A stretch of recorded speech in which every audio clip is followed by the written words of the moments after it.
नमस्कार। यह है फलक की कहानियों का अद्भुत संसार किस्सा कहानी। मैं लावण्या नायडू आज आपको सुनाने जा रही हूँ बांग्ला के सुप्रसिद्ध उपन्यासकार एवं लघुकथाकार श्री शरतचंद्र चट्टोपाध्याय जी की कहानी हरिचरण का हिंदी अनुवाद। बहुत पहले की बात है, लगभग 10-12 वर्ष हो गए होंगे। दुर्गादास बाबू तब तक वकील नहीं बने थे। दुर्गादास बंदोपाध्याय को शायद तुम ठीक से पहचानते नहीं हो। मैं जानता हूँ उन्हें। आइए उनसे परिचय करा देता हूँ। बचपन में कहीं से एक अनाथ कायस्थ बालक ने रामदास बाबू के घर में आश्रय लिया था। सब कहते लड़का बड़ा होनहार है, सुंदर बुद्धिमान नौकर। दुर्गादास बाबू के पिता का स्नेही भृत्य, वह सारा काम निपटा दिया करता।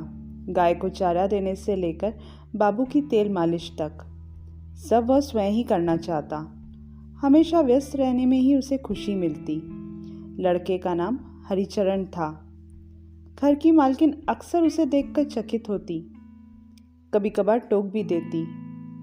हरी, दूसरे नौकर भी हैं? तुम बच्चे हो, इतना काम क्यों करते हो? हरी में एक और कमी कह सकते हैं, वह हंसना बहुत पसंद करता था। हंसकर उत्तर देता, माँ, हम गरीब हैं, हमेशा काम करना पड़ेगा और वैसे भी बैठकर क्या होगा। इस तरह काम करते हुए स्नेह की गोद में पलता हरिचरण का 1 वर्ष व्यतीत हुआ। सुरो रामदास की छोटी बेटी है, उम्र अभी लगभग 5-6 वर्ष। हरिचरण के साथ उसकी बड़ी आत्मीयता है। जब उसे दूध पिलाना होता तो उसकी माँ को हमेशा बड़ी परेशानी होती। अथक प्रयत्न के बाद भी जब वह अपनी छोटी बेटी को दूध पीने के लिए नहीं मना पाती तो हरिचरण की बातों का ही उस पर असर होता। अब छोड़ो ये सब, बेकार की बातें बहुत हुई। असल मुद्दे पर आता हूँ। सुनो, शायद सुरो के हृदय में हरिचरण के प्रति प्रेम का अंकुर फूटने लगा था। दुर्गादास बाबू की उम्र जब 20 वर्ष की थी तब की घटना सुनाता हूँ। वह उन दिनों कलकत्ता में पढ़ा करता था। घर आने के लिए स्टीमर पर दक्षिण की ओर जाना पड़ता था। उसके बाद भी लगभग 10-12 कोस पैदल चलना होता। राह इतनी सुगम्य नहीं थी, इस कारण दुर्गादास बाबू घर बहुत कम आते। इन दिनों वह बीए पास होकर घर लौटे हैं। माँ अत्यंत व्यस्त थी। उन्हें अच्छी तरह खिलाना पिलाना देखभाल करना जैसे पूरा घर में उमड़ पड़ा था। दुर्गादास ने पूछा, माँ, ये लड़का कौन है? ये कायस्थ का बेटा है। माँ बाप नहीं है, इसलिए तुम्हारे पिता ने उसे रखा है। नौकर का सारा काम कर लेता है और निहायत ही शांत प्रकृति का है। किसी बात पर भी क्रोधित नहीं होता। माँ बाप है नहीं, उस पर छोटा सा बालक। मैं उससे बहुत स्नेह करती हूँ। दुर्गादास बाबू को हरिचरण का यही परिचय मिला। जो भी हो, आजकल हरिचरण का काम बहुत बढ़ गया है, पर इससे वह तनिक भी असंतुष्ट नहीं है। छोटे बाबू यानी दुर्गादास को स्नान कराना, आवश्यकता अनुसार घड़े में जल भरकर रखना, ठीक समय पर पान उपलब्ध कराना, उपयुक्त अवसरानुसार हुक्का का प्रबंध इत्यादि में वह अत्यंत पटु था। दुर्गादास बाबू भी अक्सर सोचते, लड़का निहायत ही इंटेलिजेंट है। अतः कपड़े धोना, तंबाकू सजाना जैसे काम हरिचरण के न करने पर और किसी का काम उन्हें पसंद नहीं आता। कुछ समझ नहीं पाता हूँ, कहाँ का पानी कहाँ जाकर खड़ा होता है। ये सब बातें सबके लिए समझ पाना संभव नहीं, आवश्यकता भी नहीं, और मेरा भी फिलॉसफी लेकर डील करने का उद्देश्य नहीं है। फिर भी आपसे 2 बातें कहने में हानि क्या है। आज दुर्गादास बाबू को एक भव्य रात्रि भोज का निमंत्रण है। घर में नहीं खाएंगे, संभवतः देर रात से लौटेंगे। सो हरिचरण से कह गए हैं कि सब काम निपटाने के बाद उसका बिस्तर व्यवस्थित कर रखे। अब हरिचरण की सुने।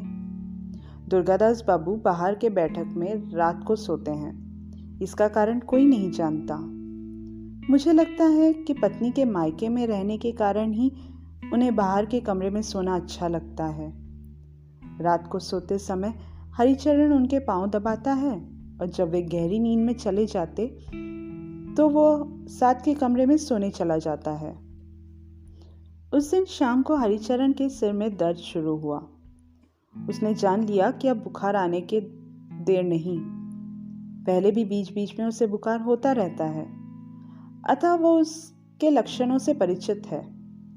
वह अधिक देर तक न बैठ सका और अपने कमरे में जाकर सो गया। छोटे बाबू का बिस्तर नहीं लग पाया है, इसका भान भी न रहा। रात को सबने भोजन किया, पर हरिचरण भोजन के लिए नहीं आया। मालकिन देखने आई, वह सो रहा था। उसके शरीर पर हाथ रखा तो वह बहुत गर्म था। वह समझ गई कि उसे बुखार हुआ है, अतः उसे विरक्त किए बिना वहां से चली गई। रात का दूसरा पहर था। भोज खाकर जब दुर्गादास बाबू घर लौटे तो देखा कि उसका बिस्तर तैयार नहीं है। एक तो नींद सता रही थी, उस पर सारी राह ये सोचते आए थे कि घर पहुंचते ही चित्त हो जाऊंगा और हरिचरण उसके पांव दबाकर सारी थकान मिटा देगा। इसी सुखानुभूति की अल्पतंद्रा में सुबह हो जाएगी।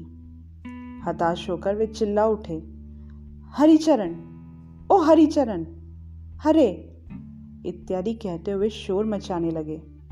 पर कहाँ था हरि? वह ज्वर पीड़ित संज्ञाहीन पड़ा हुआ था। तब दुर्गादास बाबू को ख्याल आया, कमबख्त सो गया होगा। कमरे में जाकर देखा तो सचमुच अधिक सहन नहीं कर पाए। जोर से उसे बालों से पकड़कर खींचते हुए बिठाने की कोशिश की, पर वह फिर से निढाल होकर बिस्तर पर गिर पड़ा। तब क्रोधाग्नि में झुलसे दुर्गादास को हित अहित का ज्ञान न रहा और हरि की पीठ पर जूते पहने ही आघात किया। उस भीषण चोट में हरिचरण की चेतना लौटी और वह उठकर बैठ गया। दुर्गादास बाबू ने कहा, तो जनाब मजे से सो रहे हैं, बिस्तर क्या मैं स्वयं लगाऊंगा? कहते हुए उनका क्रोध और भड़का। हाथ में थामे बेंत से उसकी पीठ पर 2-3 जड़ दिए।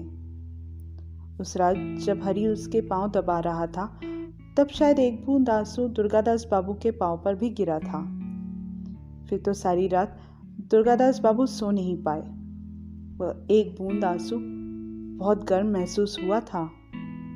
दुर्गादास बाबू हरिचरण को बहुत प्यार करते थे। उसकी नम्रता के लिए वे ही क्यों, वह सबका प्रिय था। विशेषकर इस महीने भर की घनिष्ठता में वह उनका और भी अधिक प्रिय हो उठा था। रात में कई बार दुर्गादास बाबू को लगा कि एक बार देख आएं, कितनी चोट लगी है, कितनी सूजन हुई है। पर वह एक नौकर है, अच्छा नहीं लगेगा। कई बार मन में आया कि एक बार पूछ कर आए, बुखार कम हुआ क्या, पर उससे लज्जा महसूस होती।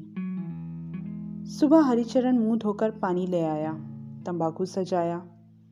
दुर्गादास बाबू, काश तब भी अगर कह पाते, वह तो बालक है, अभी 13 वर्ष का नहीं हुआ। बालक समझकर भी अपने पास खींचकर देखते। बेत के आघात से कितना रक्त जमा है, जूते से कितना सूजा है। बालक ही तो है, लज्जा की क्या बात। 9 बजे के लगभग कहीं से एक तार आया। उससे दुर्गादास बाबू का मन विचलित हो उठा। खोलकर देखा, पत्नी बीमार है। उनका हृदय बैठ गया। उसी दिन कलकत्ता लौटना पड़ा। गाड़ी में बैठते हुए सोचा, भगवान, समझूंगा प्रायश्चित हुआ। प्राय महीना हो गया। दुर्गादास बाबू का चेहरा आज प्रफुल्ल है। उनकी पत्नी बच गई। घर से आज एक पत्र आया, उनके छोटे भाई का था। नीचे पुनश्च करके लिखा हुआ था, बड़े दुख की बात है, कल सुबह 10 दिन ज्वर से भुगतते हुए हमारे हरिचरण की मृत्यु हो गई।